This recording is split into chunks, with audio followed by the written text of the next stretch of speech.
ಸಾಯಿ ಬಾಬಾ ಅವರು ಒಂದು ಕಾಡಿನಲ್ಲಿ ತಮ್ಮ ಗುರುವಿನಿಂದ ಹೇಗೆ ಪರಮಾತ್ಮನ ಸಾಕ್ಷಾತ್ಕಾರ ಪಡೆದರು ಮತ್ತು ಗೋಖಲೆಯವರ ಉಪವಾಸ ವ್ರತವನ್ನು ಹೇಗೆ ಮುರಿದರು ಎಂಬುದನ್ನು ಹೇಮಾಡ ಪಂತರು ಇಲ್ಲಿ ವಿವರಿಸಿರುತ್ತಾರೆ.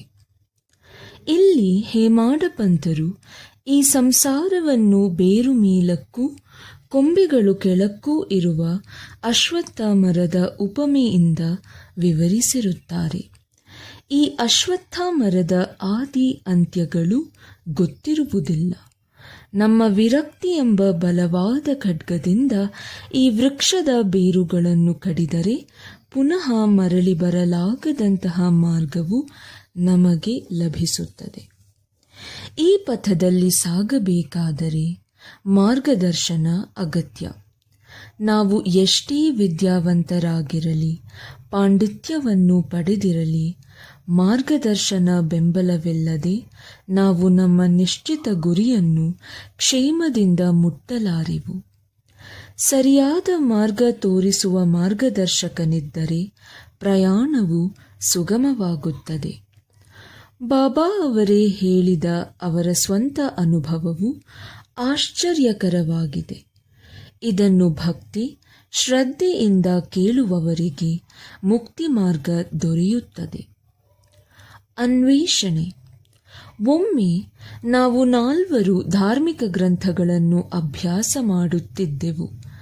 ಇದರಿಂದ ಜ್ಞಾನವುಂಟಾಗಿ ಬ್ರಹ್ಮನನ್ನು ಕುರಿತು ಚರ್ಚೆ ಆರಂಭಿಸಿದೆವು.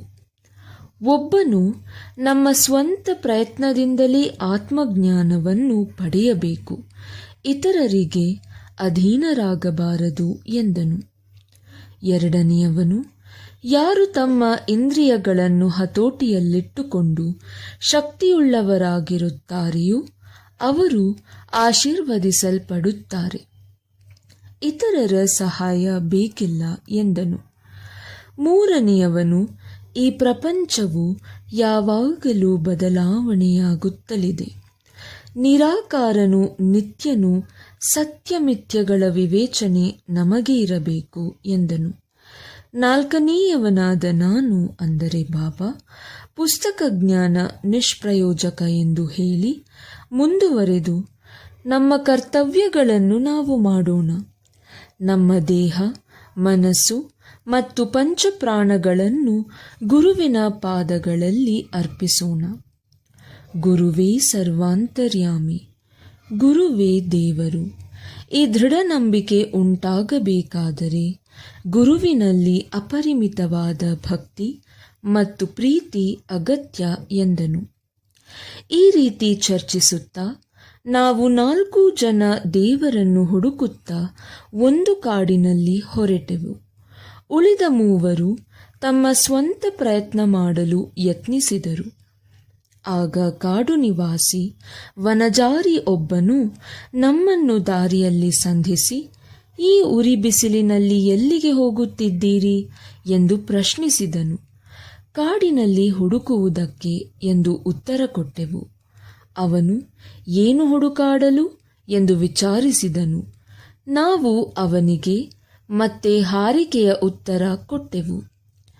ಗೊತ್ತು ಗುರಿ ಇಲ್ಲದೆ ನಾವು ಅಲೆಯುತ್ತಿರುವೆವೆಂದು ಕನಿಕರದಿಂದ ಅವನು, ಕಾಡಿನಲ್ಲಿ ಪರಿಚಯವಿಲ್ಲದೆ ಏಕಾಂಗಿಯಾಗಿ ಅಲೆಯುವುದು ಸುಲಭವಲ್ಲ.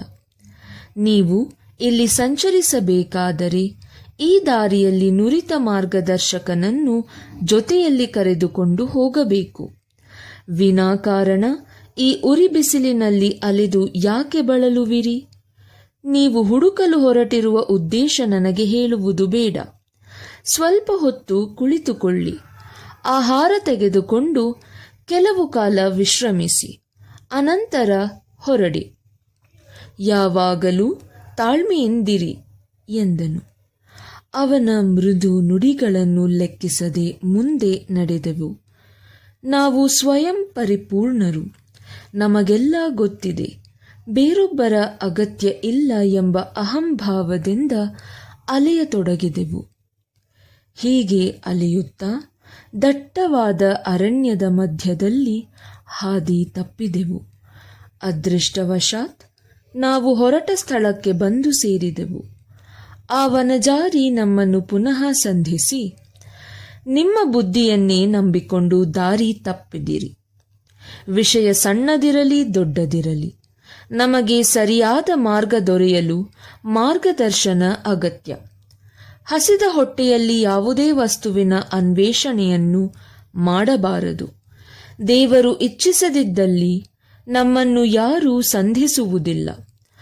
ಆಹಾರವನ್ನು ಕೊಡಲು ಬಂದರೆ ತಿರಸ್ಕರಿಸಕೂಡದು. ಬಡಿಸಿದ ಅನ್ನವನ್ನು ಬಿಸಾಟಬಾರದು. ಕೆಲಸಕ್ಕೆ ಹೊರಡುವಾಗ ಆಹಾರವನ್ನು ಕೊಡಲು ಬಂದರೆ ಅದು ಒಳ್ಳೆಯ ಶಕುನ.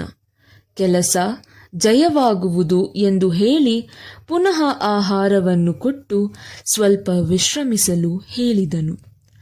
ಅವನ ಆಹಾರವನ್ನು ಸ್ವೀಕರಿಸದೆ ಆ ಮೂವರು ಹೊರಡಲು ಸಿದ್ಧರಾದರು. ನನಗೆ ಅಲೆದು ಹಸಿವು ಬಾಯಾರಿಕೆ ಆಗಿತ್ತು. ಆ ಕಾಡು, ಮನುಷ್ಯನ ಪ್ರೀತಿ ವಿಶ್ವಾಸಗಳು ನನ್ನ ಹೃದಯವನ್ನು ಕಲುಕಿದವು. ಮನಸ್ಸು ಕರಗಿತು. ಅವನು ಕೀಳು ಮಟ್ಟದ ಜಾತಿಗೆ ಸೇರಿದವನಾದರೂ ಸಹ ಅವನ ಹೃದಯದಲ್ಲಿ ಪ್ರೀತಿ ವಿಶ್ವಾಸಗಳಿದ್ದವು. ನಾನು ಅವನ ಆಹಾರವನ್ನು ಸ್ವೀಕರಿಸಿದೆನು, ನೀರು ಕುಡಿದೆನು. ಆಗ ಜ್ಞಾನೋದಯದ ನಾಂದಿಯಾಯಿತು. ಆಗ ಗುರುವು ನನ್ನ ಮುಂದೆ ನಿಂತು, ಏನು ಚರ್ಚೆ ನಡೆಯಿತು ಎಂದು ಕೇಳಿದರು. ನಡೆದುದೆಲ್ಲವನ್ನು ಅವರಿಗೆ ನಾನು ವಿವರಿಸಿದೆ. ಆಗ ಅವರು, ನಿನಗೆ ನನ್ನೊಡನೆ ಬರಲು ಇಷ್ಟವಿದ್ದರೆ ನಿನಗೆ ಬೇಕಾದುದನ್ನು ತೋರಿಸುತ್ತೇನೆ. ನಾನು ಹೇಳುವುದನ್ನು ಯಾರು ಅಚಲ ವಿಶ್ವಾಸದಿಂದ ನಂಬುತ್ತಾರೆಯೋ ಅವರು ವಿಜಯಶಾಲಿಗಳಾಗುತ್ತಾರೆ ಎಂದು ಹೇಳಿದರು. ನಾನು ಅದಕ್ಕೆ ಒಪ್ಪಿಕೊಂಡೆನು.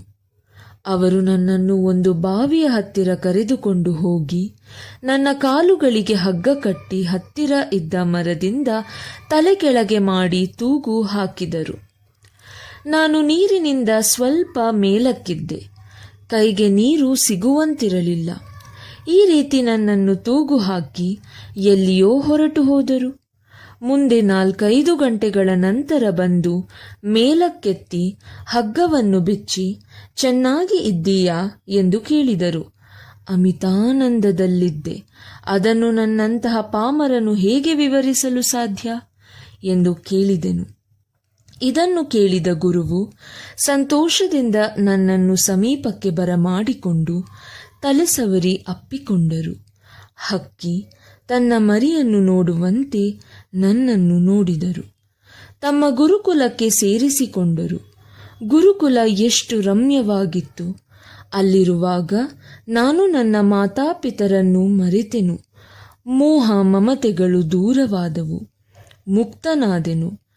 ಯಾವಾಗಲೂ ಅವರೊಡನೆ ಇದ್ದು ಗುರುವಿನ ಅನನ್ಯ ಅವಧಾನಗಳನ್ನು ಆಚರಿಸತೊಡಗಿದೆ. ನನ್ನ ಗುರುವೇ ನನಗೆ ತಾಯಿ, ತಂದೆ ಮತ್ತು ಬಳಗ, ಸರ್ವಸ್ವವೂ ಅವರೇ. ಸಮಸ್ತ ಇಂದ್ರಿಯಗಳು ತಮ್ಮ ಸ್ಥಳವನ್ನು ಬಿಟ್ಟು ನನ್ನ ನೇತ್ರಗಳಲ್ಲಿ ಒಂದುಗೂಡಿ ನನ್ನ ದೃಷ್ಟಿಯು ಗುರುವಿನಲ್ಲಿ ನೆಲೆಗೊಳ್ಳುವಂತೆ ಆಯಿತು.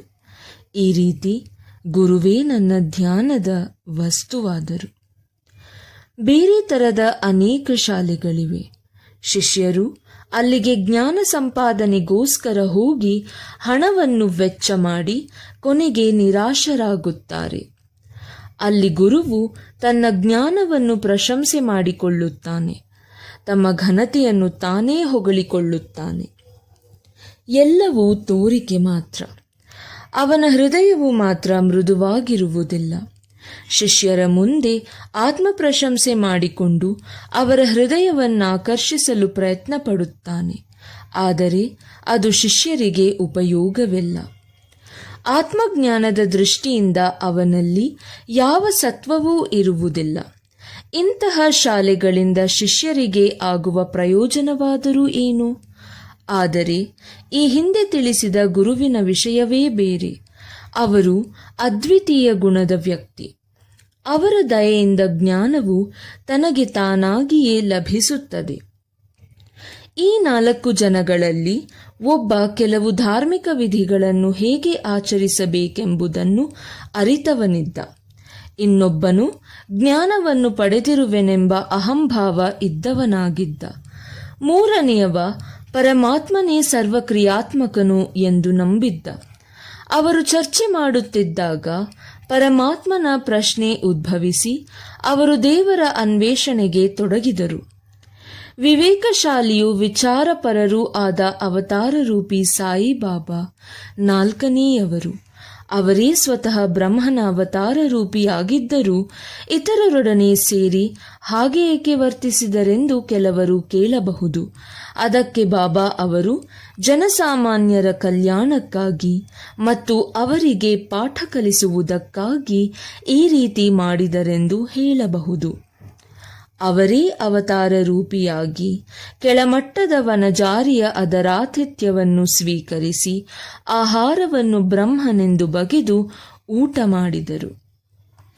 ಆ ವನಜಾರಿಯು ಅದರಾತಿಥ್ಯವನ್ನು ಸ್ವೀಕರಿಸದೆ ಹೋದ ಮೂವರು ಹೇಗೆ ಕಷ್ಟಪಟ್ಟರು ಎಂಬುದನ್ನು ತಿಳಿಯಪಡಿಸಿದ್ದಾರೆ. ಗುರುವಿನ ಸಹಾಯವಿಲ್ಲದೆ ಜ್ಞಾನಾರ್ಜನೆ ಮಾಡಲು ಅಸಾಧ್ಯವೆಂದು ಕಾರ್ಯರೂಪದಲ್ಲಿ ತೋರಿಸಿದ್ದಾರೆ. ತಾಯಿ, ತಂದೆ ಮತ್ತು ಪರಮಾತ್ಮನನ್ನು ಪೂಜಿಸಿ ಗೌರವಿಸಬೇಕೆಂದು ಧಾರ್ಮಿಕ ಗ್ರಂಥಗಳ ಪಠಣ ಮಾಡಬೇಕೆಂದು ಶ್ರುತಿಯಲ್ಲಿ ಹೇಳಿದೆ. ಮನಃಶುದ್ಧಿಯನ್ನು ಹೊಂದಿದರೆ ಮಾತ್ರ ಆತ್ಮಜ್ಞಾನ ದೊರಕುತ್ತದೆ. ಇಂದ್ರಿಯಗಳಾಗಲಿ ಮನಸ್ಸಾಗಲಿ ಬುದ್ಧಿಯಾಗಲಿ ಆತ್ಮವನ್ನು ಸಂಧಿಸಲಾರವು. ಅದಕ್ಕೆ ಗುರುವಿನ ದಯೆ ಅತ್ಯಗತ್ಯ. ವಿಷಯದ ವಸ್ತುಗಳಾದ ಧರ್ಮ, ಅರ್ಥ, ಕಾಮ ಇವುಗಳನ್ನು ನಾನು ನಮ್ಮ ಸ್ವಪ್ರಯತ್ನದಿಂದ ಹೊಂದಬಹುದು. ಆದರೆ ಮೋಕ್ಷವನ್ನು ಪಡೆಯಲು ಗುರುವಿನ ಸಹಾಯ ಅತ್ಯಗತ್ಯ. ಬಾಬಾರವರ ದರ್ಬಾರಿನಲ್ಲಿ ಅನೇಕರು ಬಂದು ತಮ್ಮ ಪಾತ್ರವನ್ನು ವಹಿಸಿದರು. ಜ್ಯೋತಿಷಿಗಳು ಬಂದು ಭವಿಷ್ಯ ನುಡಿಯುತ್ತಿದ್ದರು. ಅಧಿಕಾರಿಗಳು, ಕುಲೀನರು, ಸಾಮಾನ್ಯರು, ಸನ್ಯಾಸಿಗಳು, ಯೋಗಿಗಳು, ಬಡವರು, ಸಂಗೀತಗಾರರು ಬಾಬಾರವರ ದರ್ಶನಕ್ಕಾಗಿ ಬರುತ್ತಿದ್ದರು. ಅಲ್ಲದೆ ಕುರುಡರು, ಕುಂಟರು, ನಾಟಕದವರು ಕೂಡ ಬಂದು ಬಾಬಾ ಅವರ ಅನುಗ್ರಹ ಪಡೆದು ಕೃತಾರ್ಥರಾಗುತ್ತಿದ್ದರು. ಗೋಖಲೆಯವರ ಉಪವಾಸ. ಬಾಬಾ ಎಂದೂ ಉಪವಾಸ ಮಾಡುತ್ತಿರಲಿಲ್ಲ. ಇತರರನ್ನೂ ಸಹ ಉಪವಾಸ ಮಾಡಲು ಬಿಡುತ್ತಿರಲಿಲ್ಲ. ಉಪವಾಸ ಮಾಡುವವನ ಮನಸ್ಸು ನೆಮ್ಮದಿಯಿಂದ ಇರುವುದಿಲ್ಲ. ಆದ್ದರಿಂದ ಅವನು ಪರಮಾರ್ಥಿಕ ಜ್ಞಾನವನ್ನು ಪಡೆಯುವುದು ಹೇಗೆ ತಾನೇ ಸಾಧ್ಯ? ಬರಿಯ ಹೊಟ್ಟೆಯಲ್ಲಿದ್ದರೆ ಪರಮಾತ್ಮನ ಸಾಕ್ಷಾತ್ಕಾರವಾಗಲಾರದು. ಆತ್ಮವನ್ನು ಮೊದಲು ತೃಪ್ತಿಪಡಿಸಬೇಕು. ಆಹಾರದ ಅಂಶವು ಸ್ವಲ್ಪ ಮಟ್ಟಿಗಾದರೂ ಉದರದಲ್ಲಿಲ್ಲದಿದ್ದರೆ ನಾವು ಯಾವ ನೇತ್ರಗಳಿಂದ ಪರಮಾತ್ಮನನ್ನು ನೋಡಬೇಕು? ಯಾವ ನಾಲಿಗೆಯಿಂದ ಅವನ ಗುಣಗಳನ್ನು ಹೊಗಳಬೇಕು? ಯಾವ ಕರ್ಣಗಳಿಂದ ಅವನ ಗುಣ ಕೀರ್ತನೆಯನ್ನು ಆಲಿಸಬೇಕು? ಸಂಕ್ಷಿಪ್ತವಾಗಿ ಹೇಳುವುದಾದರೆ, ನಮ್ಮ ಸರ್ವ ಅವಯವಗಳಿಗೆ ತಕ್ಕ ಆಹಾರ ದೊರೆತು ಅವು ತೃಪ್ತಿಯಿಂದಿದ್ದಾಗ ಮಾತ್ರ ಪರಮಾತ್ಮನನ್ನು ಕೂಡಲು ಅವಶ್ಯವಾದ ಭಕ್ತಿ ಮತ್ತು ಇತರ ಮಾರ್ಗಗಳನ್ನು ಅನುಸರಿಸಬಹುದು. ಆದುದರಿಂದ ಉಪವಾಸ ಮಾಡುವುದಾಗಲಿ ಅತಿಯಾಗಿ ತಿನ್ನುವುದಾಗಲಿ ಒಳ್ಳೆಯದಲ್ಲ. ಆಹಾರದಲ್ಲಿ ಸಂಯಮವಿದ್ದರೆ ದೇಹಕ್ಕೂ ಒಳ್ಳೆಯದು, ಮನಸ್ಸಿಗೂ ಒಳ್ಳೆಯದು. ಶ್ರೀಮತಿ ಗೋಖಲೆಯವರು ಬಾಬಾ ಭಕ್ತರಾದ ಕಾಶೀಬಾಯಿ ಕಾನಿಟಕರ ಅವರಿಂದ ಪರಿಚಯ ಪತ್ರ ಪಡೆದು ಶಿರಡಿಗೆ ಬಂದರು. ಬಾಬಾ ಅವರ ಮುಂದೆ 3 ದಿನ ಉಪವಾಸ ಮಾಡಬೇಕೆಂದು ಅವರ ನಿರ್ಧಾರ. ಇದಕ್ಕೆ ಹಿಂದಿನ ದಿನ ಬಾಬಾ ದಾದಾ ಕೇಳಕರ ಅವರನ್ನು ಕುರಿತು, ಹೋಳಿ ದಿನದಂದು ನಾನು ನನ್ನ ಮಕ್ಕಳನ್ನು ಉಪವಾಸ ಮಾಡಲು ಬಿಡುವುದಿಲ್ಲ. ಹಾಗೆ ಅವರು ಉಪವಾಸ ಮಾಡುವುದಾದರೆ ನಾನು ಏಕೆ ಇಲ್ಲಿರಬೇಕು ಎಂದು ಕೇಳಿದರು. ಮರುದಿನ ಶ್ರೀಮತಿ ಗೋಖಲೆಯವರು ಬಾಬಾ ಕೇಳಕರ ಅವರ ಸಂಗಡ ಬಾಬಾ ಅವರ ಬಳಿಗೆ ಹೋಗಿ ನಿಂತಾಗ ಅವರು, ಉಪವಾಸ ಮಾಡಬೇಕಾದ ಅಗತ್ಯವಿಲ್ಲ. ದಾದಾ ಅವರ ಮನೆಗೆ ಹೋಗಿ ಹೂರಣದ ಹೋಳಿಗೆಯನ್ನು ಮಾಡಿ ಮಕ್ಕಳಿಗೂ ಕೊಟ್ಟು ನೀನು ಸಹ ಊಟ ಮಾಡು ಎಂದರು. ಹುಣ್ಣಿಮೆ ದಿನ ಆಗಲಿ ಪ್ರಾರಂಭವಾಗಿದ್ದವು. ದಾದಾ ಅವರ ಪತ್ನಿಯು ಅಸ್ಪರ್ಶವಾಗಿ ಮನೆಗೆ ಅಡಿಗೆ ಮಾಡಲು ಯಾರೂ ಇರಲಿಲ್ಲ.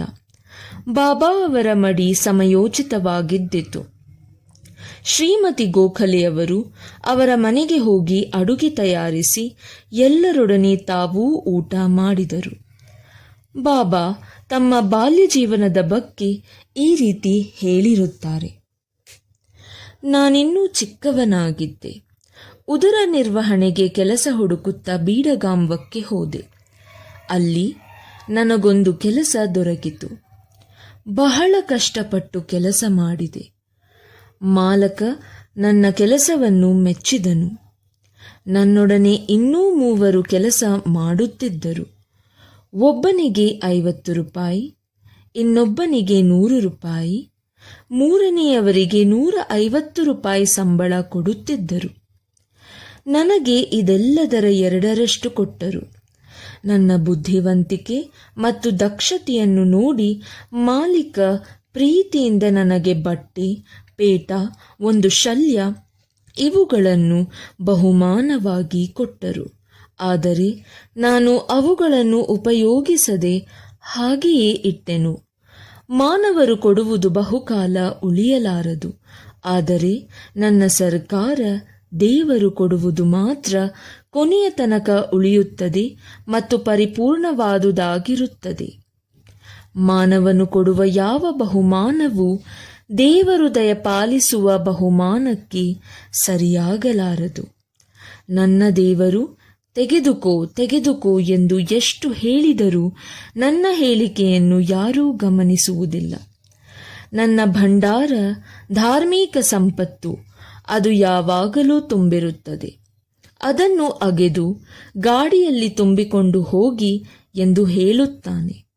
ಪುಣ್ಯವಂತ ಮಾತೆಯ ಪುತ್ರನು ಮಾತ್ರ ಈ ಐಶ್ವರ್ಯವನ್ನು ಪಡೆಯಲು ಸಾಧ್ಯ. ನನ್ನ ಫಕೀರನ ನುಡಿಗಳೇ ಭಗವಂತ ಲೀಲೆಗಳು. ನನ್ನ ದೇವರು ವಿಶಿಷ್ಟನಾದವನು. ನನ್ನ ವಿಚಾರವೇನು? ಮಣ್ಣಿನಿಂದ ಹುಟ್ಟಿದ ಈ ದೇಹ ಒಂದು ದಿನ ಮಣ್ಣಿನೊಡನೆ ಸೇರುತ್ತದೆ. ಉಸಿರು ವಾಯುವಿನೊಡನೆ ಐಕ್ಯವಾಗುತ್ತದೆ. ಈ ಸಮಯ ಪುನಃ ಬರಲಾರದು. ನಾನೆಲ್ಲಿಯೋ ಹೋಗುತ್ತೇನೆ, ಎಲ್ಲಿಯೋ ಕುಳಿತುಕೊಳ್ಳುತ್ತೇನೆ, ಆದರೆ ಮಾಯೆಯು ನನ್ನನ್ನು ಬಿಡುವುದಿಲ್ಲ. ನನ್ನ ಭಕ್ತರ ಬಗ್ಗೆ ನನಗೆ ಚಿಂತೆ ಇರುತ್ತದೆ. ನನ್ನ ವಚನಗಳನ್ನು ಸ್ಮರಿಸುವವರಿಗೆ ಅಮೋಘವಾದ ಆನಂದ ದೊರೆಯುತ್ತದೆ. ಶ್ರೀ ಸಾಯಿ ಪ್ರಣಾಮ.